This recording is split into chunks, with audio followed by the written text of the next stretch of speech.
Boa tarde a todos. Bem-vindos a mais um painel da ABMED Não Hospitalar 2024.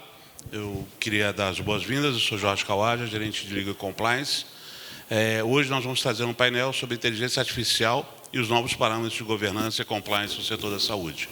Para isso, a gente convidou a Lígia Maura Costa, presidente da Comissão de Ética Independente da ABMED, professora titular e coordenadora geral do Centro de Estudos da FGV Ethics, na FGV São Paulo, e é também expert em anticorrupção da Anti-Corruption Academic Initiative, ACAD UNODOC.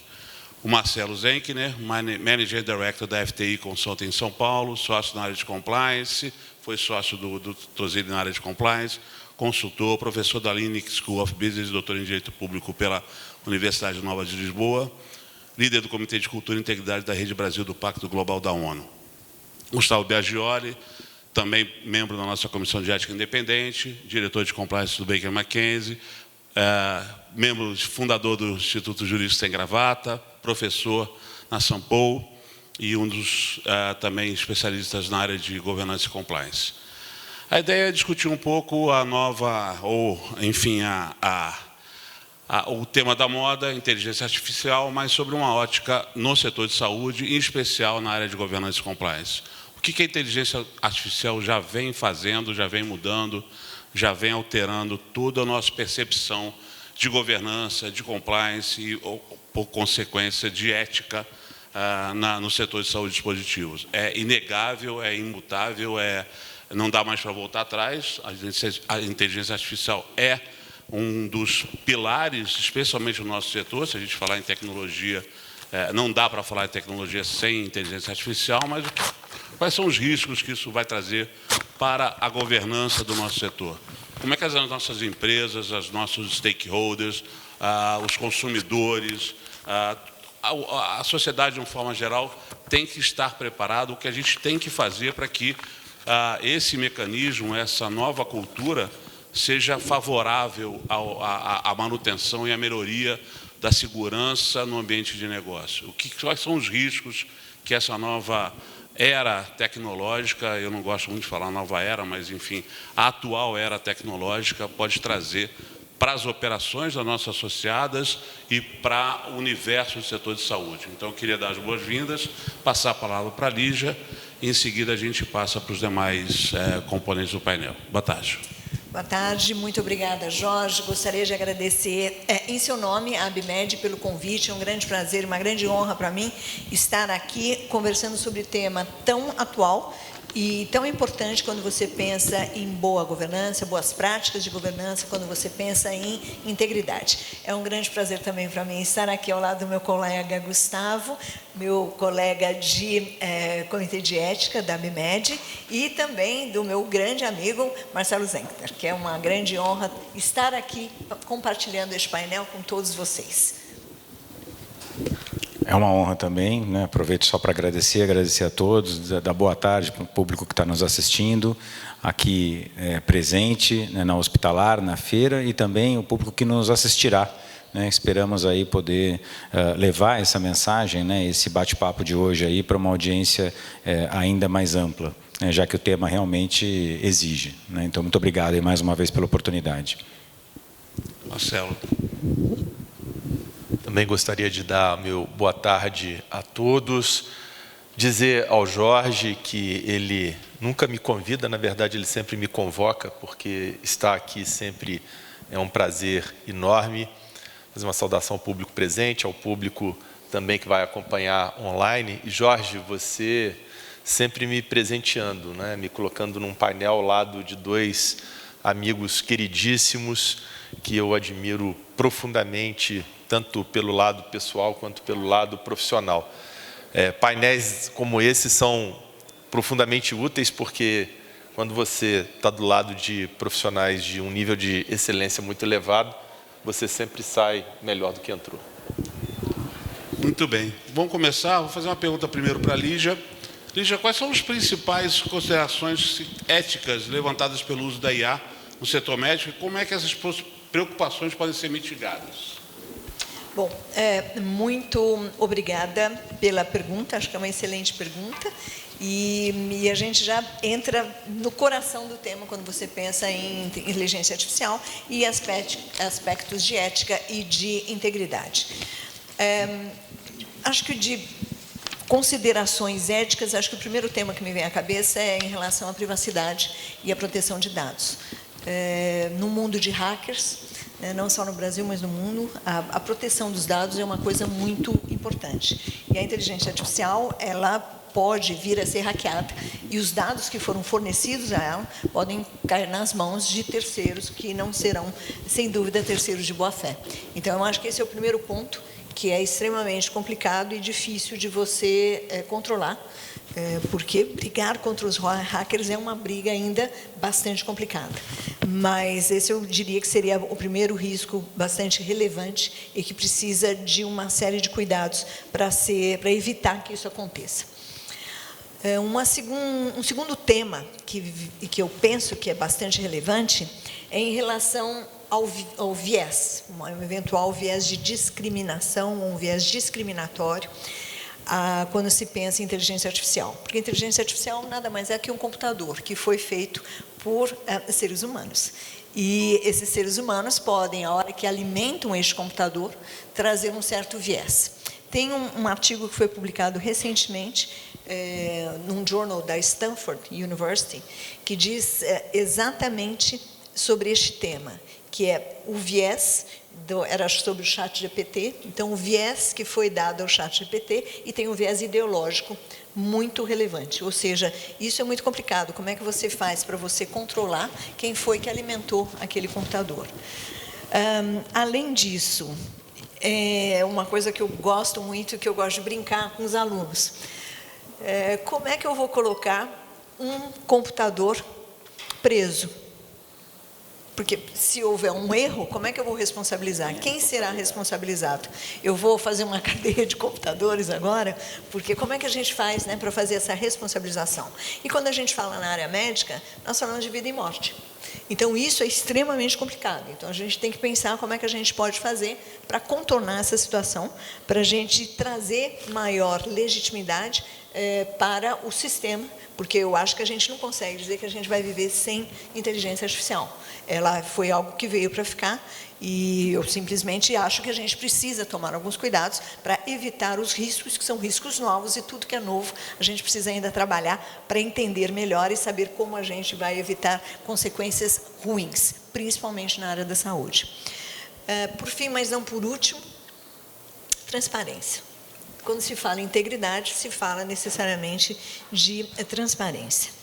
Mas, quando você estuda sobre inteligência artificial, você vê que existe uma certa de uma caixa vermelha, uma caixa onde você não tem acesso às informações que você realmente gostaria.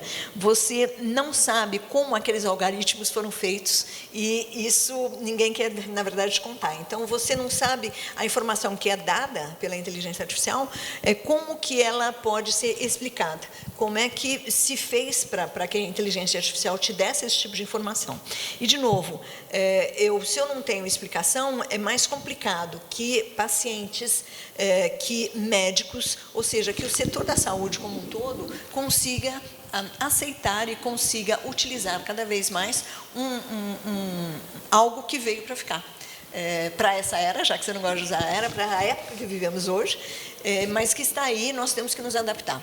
E eu acho que, eu fiz alguns tópicos e já passo a palavra, não sei se eu já falei demais, porque, professor, quando começa a falar, não para nunca mais.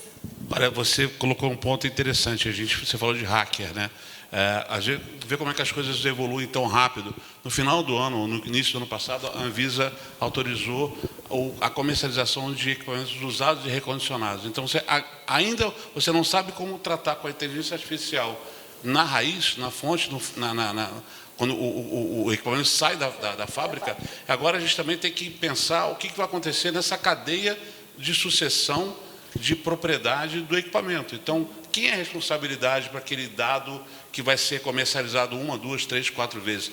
Onde vai ficar? Como vai ser tratado? O que pode permanecer no equipamento que o fabricante vai perder o controle na hora que você começa a comercializar o usado? Então, A gente não resolveu nenhum problema ainda, a gente já tem um segundo para pensar junto, né? E o tema responsabilização é ainda mais complicado. A cadeia de responsabilidade começa a ficar cada vez maior, né? E aí, já indo para o Gustavo, né, o que você acha? Quais são os principais desafios, né, para você fazer essa governança na saúde de IA? Bom, acho que a gente até podia começar conceituando um pouquinho, né, a questão da governança. O que é a governança? É a forma de você aplicar políticas, né, a forma de você implementar processos, né, dentro de uma organização. Então, quando você diz que você está trabalhando em cima da governança de alguma coisa, você está efetivamente estipulando regras de utilização, limites, para tentar justamente endereçar alguns dos problemas que a professora Lígia acabou de comentar.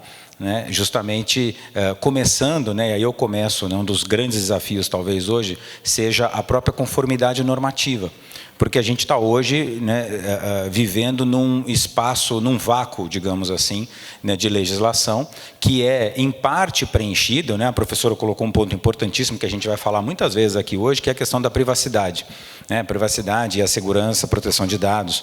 E esse vácuo, ele vai ser, existe a LGPD, existem outras normas de privacidade, mas não existem normas específicas de governança para a utilização, aplicação disso em relação à inteligência artificial.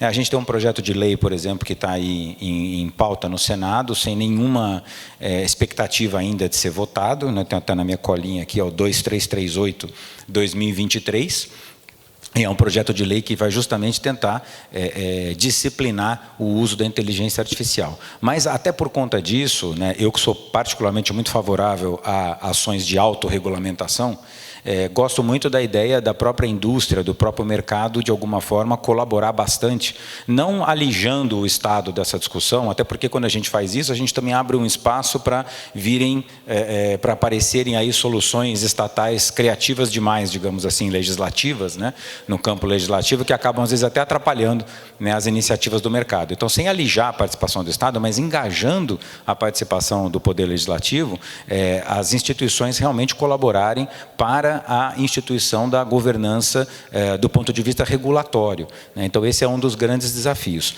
Outro desafio que a gente tem em relação à ética, né, como a professora Lígia também estava colocando, é a questão do controle dos vieses.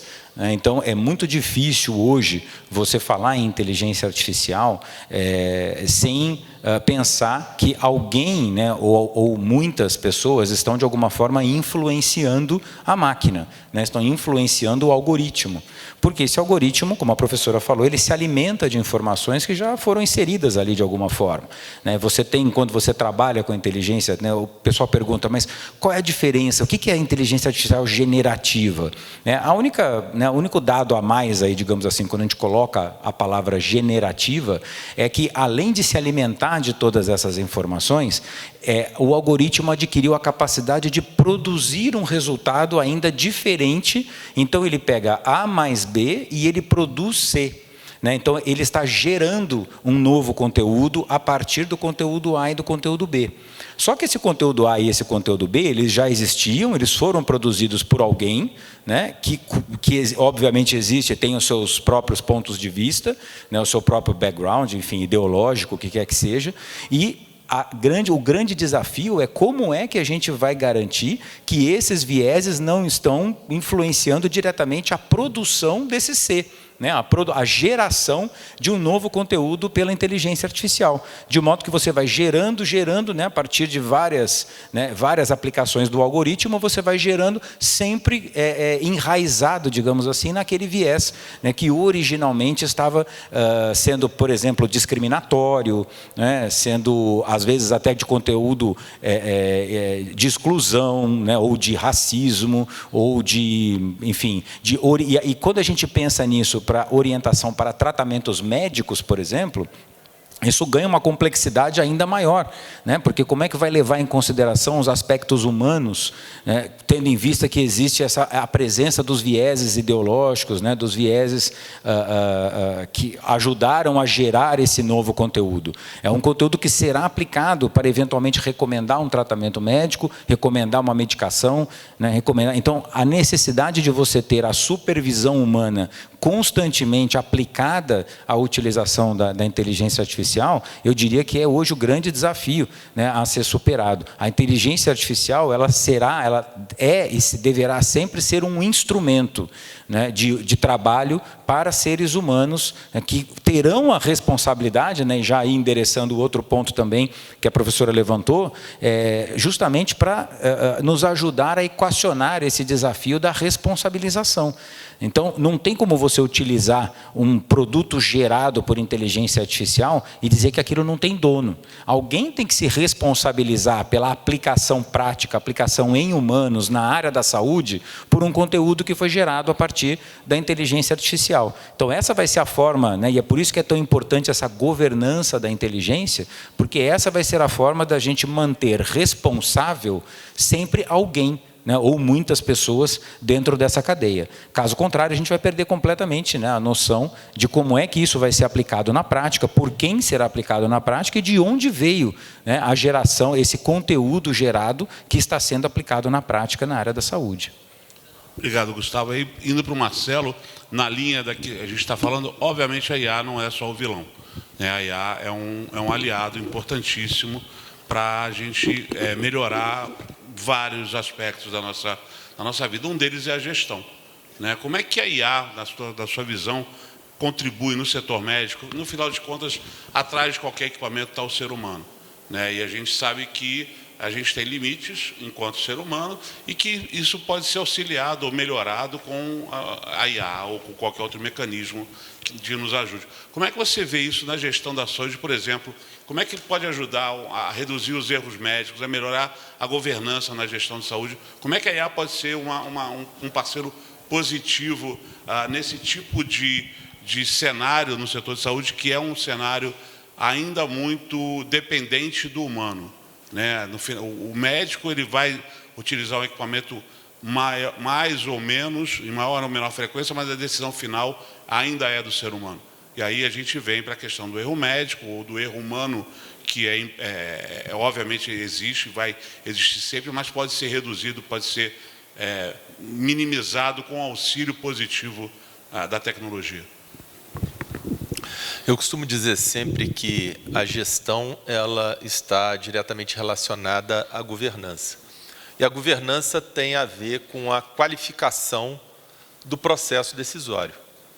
Então, se por um exemplo você vai ao supermercado e você não sabe o que é que você vai colocar no seu carrinho de compras, esse é um sinal de que a governança da sua despensa não está sendo bem feita, porque você não tem segurança da decisão que você vai tomar naquele momento. Então, a governança ela tem a ver com absolutamente tudo, não só na nossa vida pessoal, mas, por óbvio, na nossa vida profissional. Então, quando um gerente precisa de tomar uma decisão dentro da empresa, se ele se sente seguro, se ele se sente confortável de que aquela decisão que ele vai tomar naquele momento, apondo a sua assinatura, vai ser a melhor para a empresa, é porque a empresa ela tem uma boa governança. Se um administrador público vai tomar uma decisão relacionada a boas políticas públicas e ele se sente seguro naquele momento de tomar uma boa decisão, inclusive em situações de tragédias, de calamidades, é porque ele tem ali por trás uma boa governança, inclusive uma boa gestão de crises.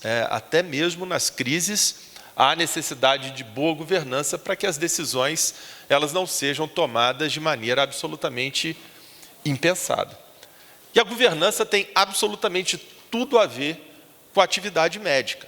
O médico, a todo tempo, ele tem que tomar boas decisões. E se ele tem por trás uma boa governança, ele vai ser capaz de tomar boas decisões, inclusive objetivando, por óbvio, a preservação da vida humana, que é a finalidade máxima da atividade médica.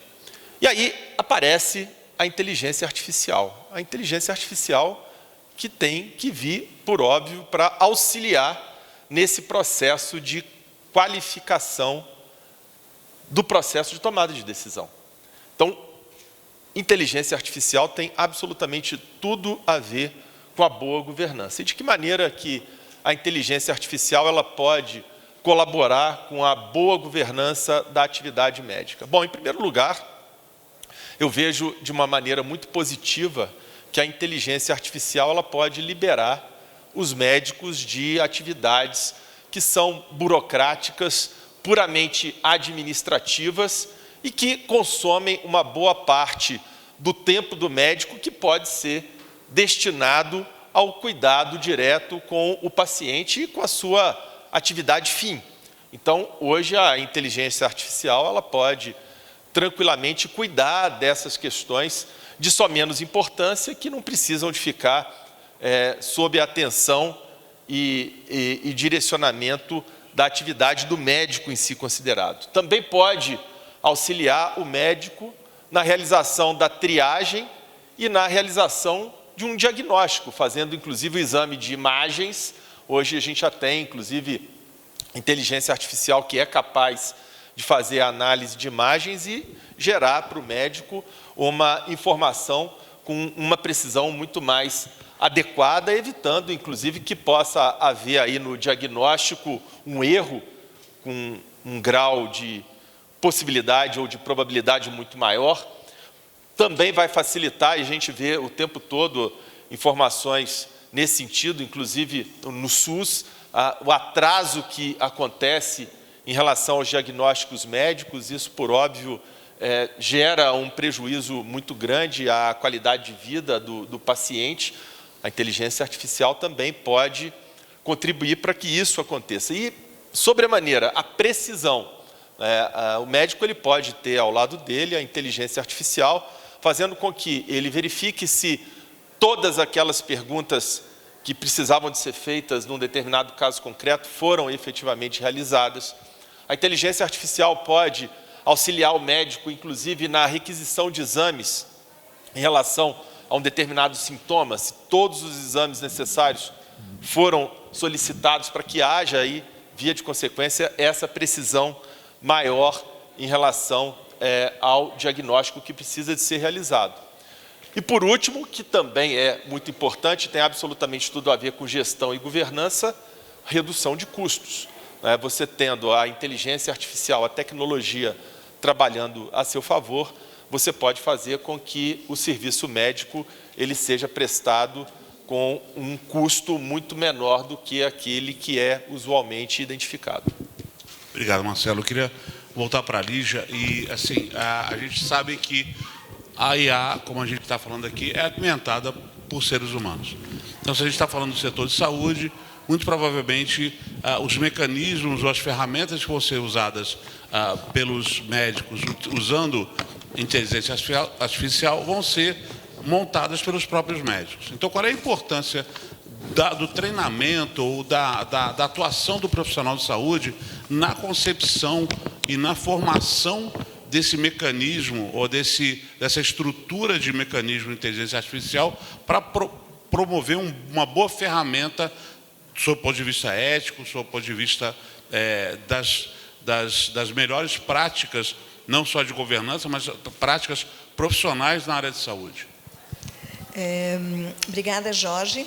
Eu acho que a participação dos médicos e de pessoas do setor da saúde na realização, na preparação de inteligência artificial que vai atender ao setor da saúde é fundamental. Primeiro, porque vai trazer o lado humano.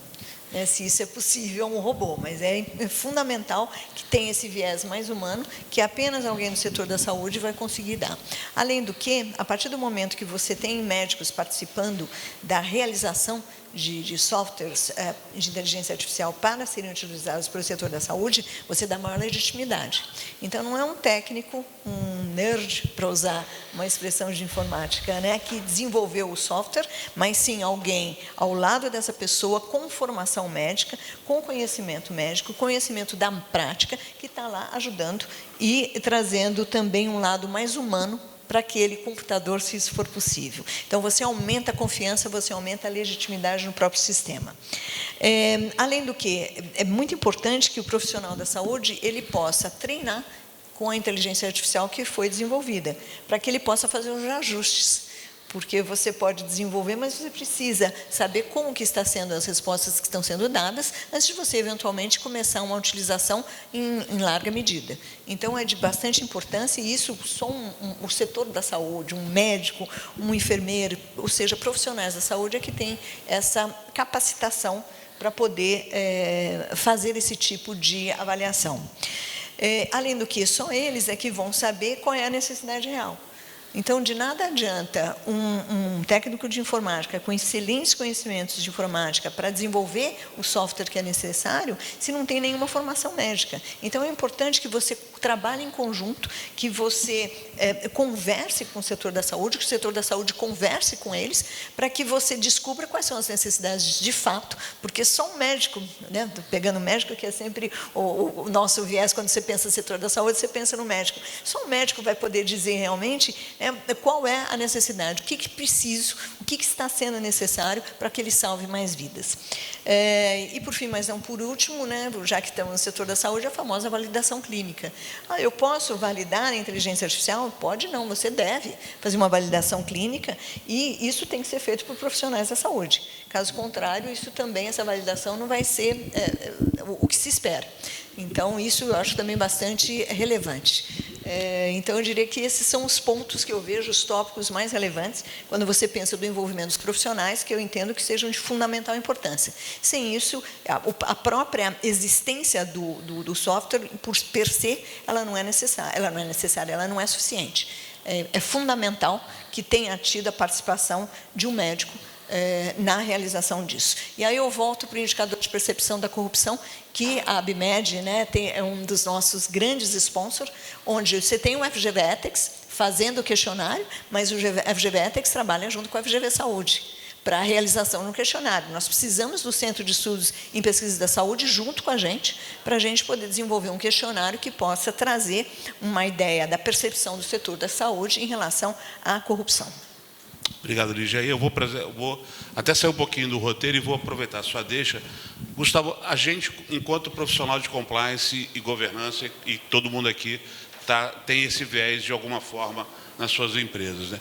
Você, como agente, como gestor, hoje, que tem um olhar, quando você vai fazer uma due diligence, ou quando você vai administrar um canal de denúncia, ou quando você vai avaliar, do seu ponto de vista de compliance, algum evento que a sua empresa está envolvida, hoje você tem uma análise sua, pessoal, crítica, baseada na experiência, baseada na lei, baseada no código de conduta de cada empresa, e agora, cada vez mais, isso vai estar, de alguma forma, sendo contornado, ou sendo colocado cada vez mais em desafio, através do algoritmo que vai aprendendo aquilo que não pode fazer, ou aquilo que... como é que você faz um relatório que não mostra aquilo que você efetivamente fez? Como é que o profissional de compliance vai ter que se preparar para enfrentar esse tipo de desafio na sua organização e, quando receber também demandas de fora, como usar isso de forma positiva? Bom, primeiro eu agradeço a confiança, né? Porque você fala que vai sair do roteiro, olha para mim e faz a pergunta, é isso. Não, tá bom, não tem problema. Vamos lá. Mas vai valer para os outros também, tá? Só para avisar, Entendi. Spoiler. Vamos lá. Bom, como é que o profissional de compliance... Você deu um bom exemplo, assim, a título de comparação, né? Quando a gente vai fazer um due diligence, né, a gente utiliza... Primeiro que, até pouco tempo atrás, era necessária a utilização de um tremendo esforço humano, né, para fazer leitura de centenas, às vezes milhares de documentos. Né? Para quem não está familiarizado, né, o due diligence é aquela diligência que a gente faz quando vai fazer um processo de aquisição, de fusão entre duas empresas, uma empresa quer comprar outra, ou vai ser vendida e tudo mais. Você precisa analisar uma quantidade muito massiva de documentos, de informações, para poder emitir, a partir do resultado dessa análise, uma opinião legal, né, a respeito do estado daquela empresa, enfim, daquela organização, ou daquela operação, né, na qual você está envolvido e para a qual você está dando um suporte jurídico. Então, isso é muito curioso, porque na medida em que a inteligência, primeiro a digitalização, né, o processo de digitalização avança, e agora somado à aplicação da inteligência artificial, a gente está conseguindo, na área jurídica, fazer realmente uma redução bastante expressiva da necessidade, né, da participação humana no processo justamente de leitura, né, e resumo, né, enfim, e análise às vezes, inclusive, análise crítica em relação àquela documentação. Agora, como a professora Lígia colocou muito bem, a gente precisa de validação clínica para tudo, né? Inclusive na área jurídica também, né? Então, não existe você concluir um processo, né, de due diligence, de averiguação, de leitura e análise de documentos, sem que algum ser humano, no final de tudo, analise de forma crítica e faça a validação de todo aquele resultado que foi produzido.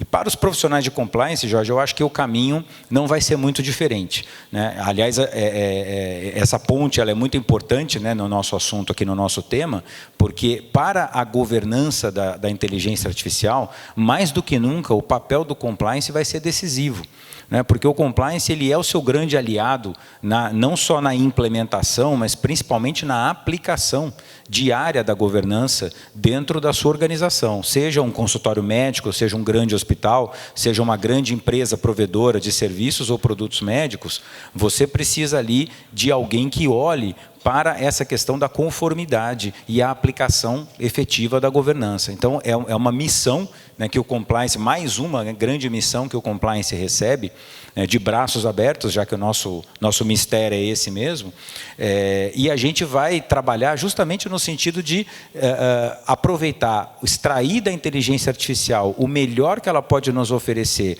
como o Marcelo bem colocou, no sentido de diminuir a participação humana onde ela efetivamente não é fundamental, e engrandecer ainda mais, né, dar mais destaque ainda para a participação humana onde ela é essencial, né, onde ela é definitiva. Então, essa validação, né, caberá também ao compliance garantir que essa validação humana esteja sempre não só disponível, mas que ela seja efetivamente praticada, né? E eu costumo dizer, quando a gente fala em inteligência artificial, o ponto mais importante é sempre a base. Quem aqui já usou o ChatGPT, ou o Perplexity, ou o Copilot, né? Todas as ferramentas que a gente tem à disposição hoje, em versões inclusive gratuitas na internet, já reparou que quando a inteligência produz alguma coisa, né, ela gera um conteúdo, ela automaticamente faz referência ao material que ela utilizou, né, ela faz indicação do material que ela utilizou como referência.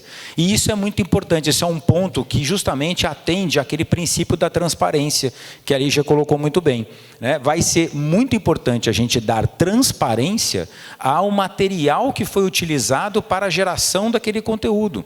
E aí entra, mais uma vez, o compliance, né, garantindo que esse princípio de transparência seja aplicado, né, do ponto de vista aí, prático mesmo, do dia a dia das organizações.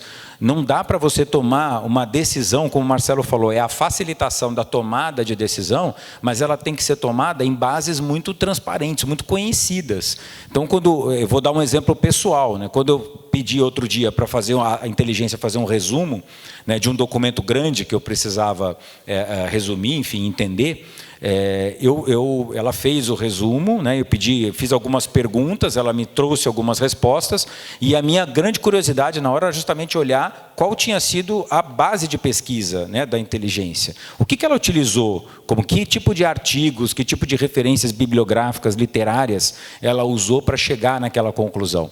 E aí você identifica claramente vieses, né, porque a partir do momento em que você sabe, está transparente qual foi a base utilizada, você consegue identificar a origem daquela informação e, portanto, fica mais fácil você identificar vieses. E aí coube a mim fazer um filtro desses vieses e falar, não, esse artigo, por exemplo, para mim está enviesado demais, está indo para um caminho que não me interessa, né? E aí você faz você sanitiza, né, essa base para você ficar realmente com as referências que lhe interessam e que realmente eles são úteis e que estão absolutamente em harmonia com os princípios que você está ali como compliance preservando na organização. Então, é um papel que eu vejo assim, cada vez maior, de mais destaque. E eu costumo dizer também, Jorge, para encerrar aqui minha fala, que não existe a questão de tamanho ou de custo quando a gente fala em compliance. Eu sou apenas uma clínica, né, é muito caro ter uma área de compliance dentro da minha empresa ou da minha clínica. Qualquer pessoa dentro da organização pode se capacitar, pode se colocar de forma apta, né, a estar apta a fazer o papel do compliance na sua organização. O compliance não é exatamente um cargo, né, não é uma profissão, né, é uma função. né? E a função de compliance, ela pode ser exercida, sim, por muitos executivos, eu diria até por qualquer executivo, dentro da organização, desde que sejam, obviamente, identificados e eliminados as questões de conflito de interesse, né? Mas uma vez que você endereça essas questões, você pode, sim, treinar alguém da sua organização, qualquer que seja o tamanho dela ou o propósito dela, para exercer a função de compliance. E aí a gente, né, faz a conexão com a questão da governança da inteligência artificial. Alguém precisa estar olhando para essa governança a partir do papel do olhar do compliance dentro da organização. Perfeito, obrigado, Gustavo.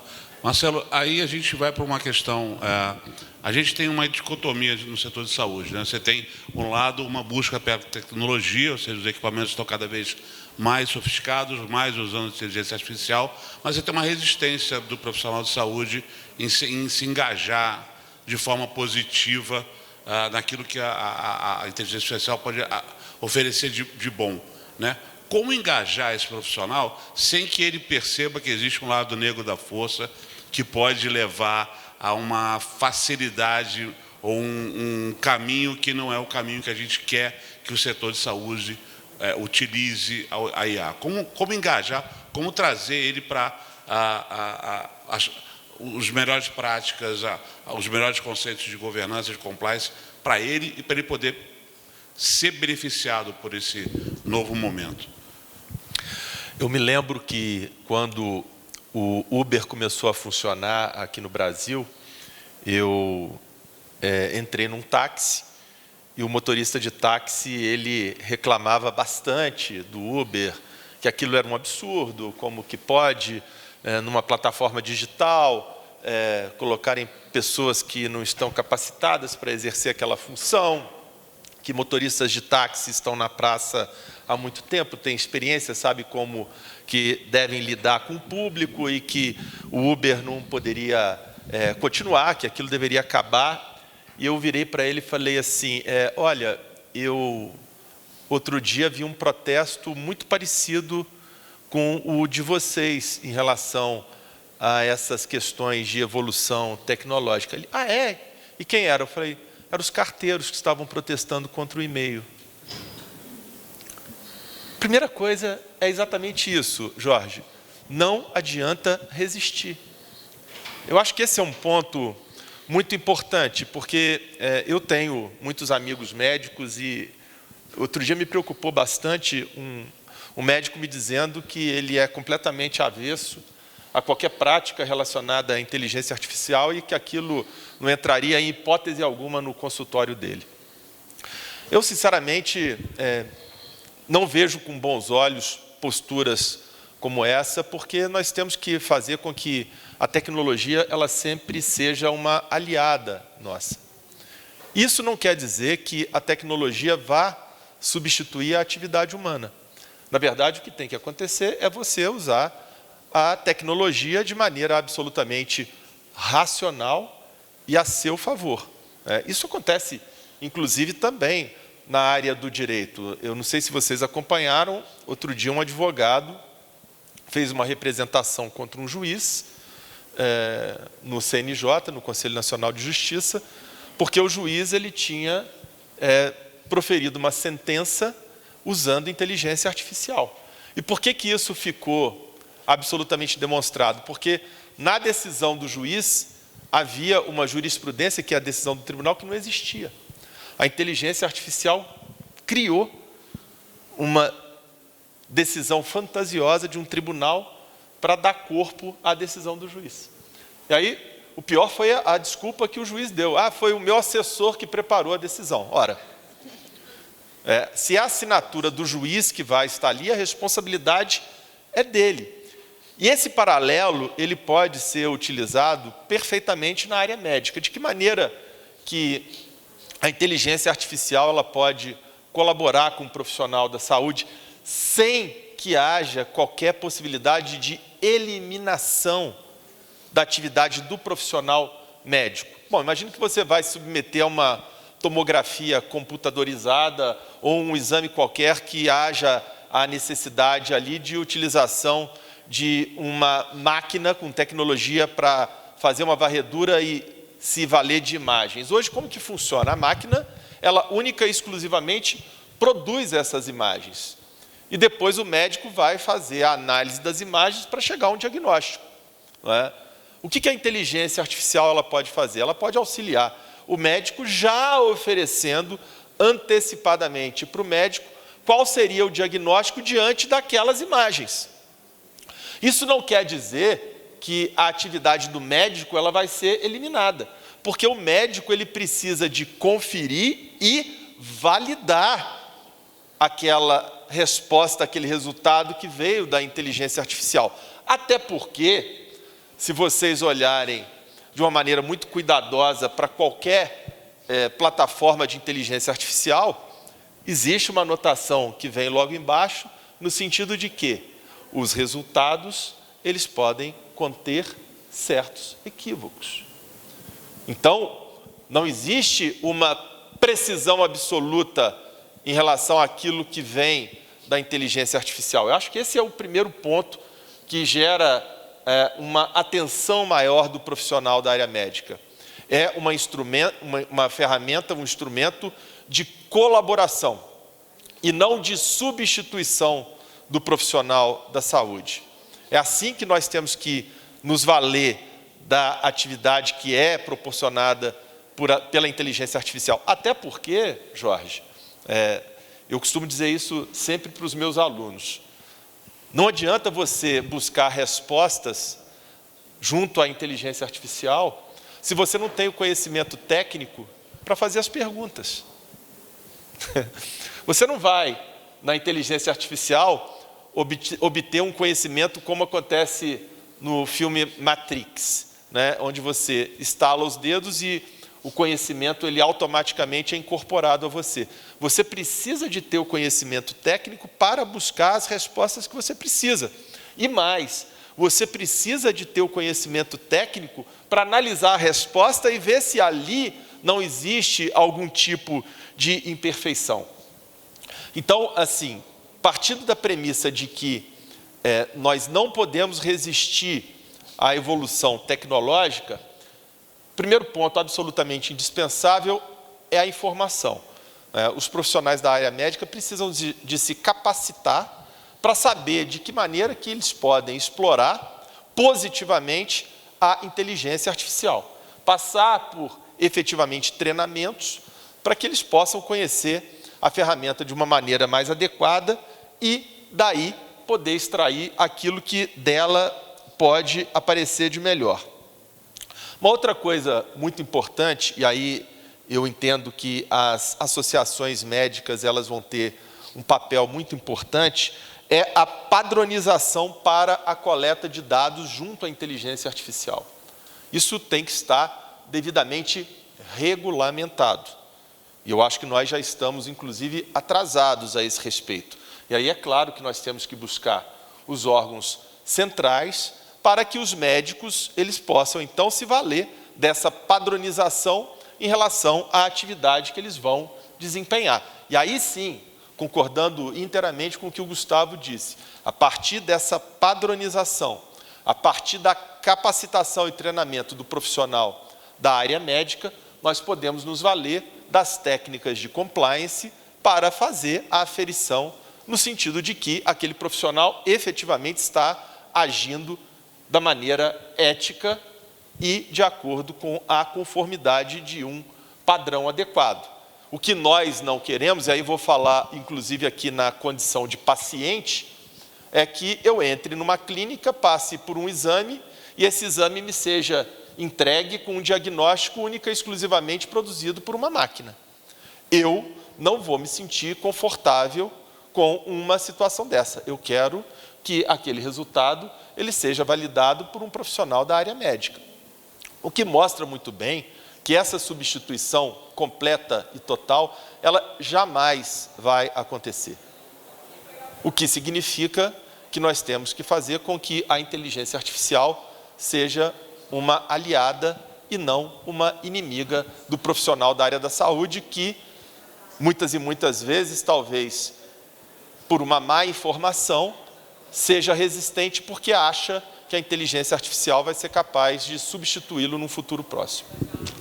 Marcelo, obrigado. Infelizmente, a gente está caminhando para o final. Eu queria pedir uma última palavra de todos aqui para a gente encerrar, começando pela Lígia. É um tema que a gente podia ficar aqui mais algumas horas conversando sem chegar no resultado final, mas infelizmente a gente tem um tempo aqui, mas eu queria a última palavra de vocês, por favor. Muito obrigada, Jorge. Então, para concluir, a inteligência artificial veio para ficar. Ponto. Então, nós precisamos nos adaptar e fazer com que ela se adapte a gente. E monitorar. Exatamente, monitorar e controlar. Nós podemos fazer isso. E eu acho que é isso que cabe a nós fazer e humanizar um robô, se isso for possível. Já passo a palavra aos meus colegas, tendo em vista o tempo que a gente tem. Peço bastante desculpas pela pressa. E agradeço a atenção de todos. Obrigado, Lígia. Eu tivesse também assim, né, que dar uma palavra final a respeito, e aí puxando um pouquinho a brasa aqui para minha sardinha, a governança, né, ela começa em cada um de nós. Isso é muito importante porque não vai existir nenhum tipo de padronização, como o Marcelo falou muito bem, sem a participação dos profissionais de saúde nesse processo. Então, não adianta esperar de braços cruzados que o Poder Legislativo ou as associações, que são muito importantes, a própria ABIMED participando desses debates, e todas as outras associações representativas, façam o trabalho sem a nossa participação individual. É como o compliance, né, que eu costumo sempre dizer que o compliance ele começa primeiro no nível pessoal, né, para depois ele alcançar uma dimensão corporativa, organizacional. Então, essa cultura, né, de compliance que a gente espera, né, promover nas organizações, ela também tem o seu reflexo direto nesse tema da inteligência artificial. Vai ser preciso incorporar uma cultura de integridade, de compliance e uma governança de inteligência artificial que vai partir de cada um de nós, né, antes de qualquer outra organização, enfim, Estado ou corporação que contribua também para nesse sentido, né? Minha palavra final é no sentido de que, como a inteligência ela é artificial, ela nunca será uma inteligência verdadeira. E a inteligência verdadeira é aquela própria da natureza humana, que está escorada em valores. Só nós, seres humanos, temos valores que podem ser colocados na ponta da nossa caneta no momento em que nós exercemos a nossa profissão. Jamais a inteligência artificial ela poderá tocar, por exemplo, nos valores que são derivados da integridade. E eu gosto muito de um conceito de integridade, Jorge, que eu costumo usar sempre e que vale também para os médicos diante da inteligência artificial. Integridade é fazer aquilo que é certo, ainda que ninguém esteja observando. Isso a gente sempre tem que pensar, inclusive no uso da inteligência artificial. Mas tem que ser mais do que isso. Tem que ser fazer aquilo que é certo, ainda que a medida seja impopular, ainda que você esteja sob uma pressão enorme e ainda que todas as pessoas estejam te observando.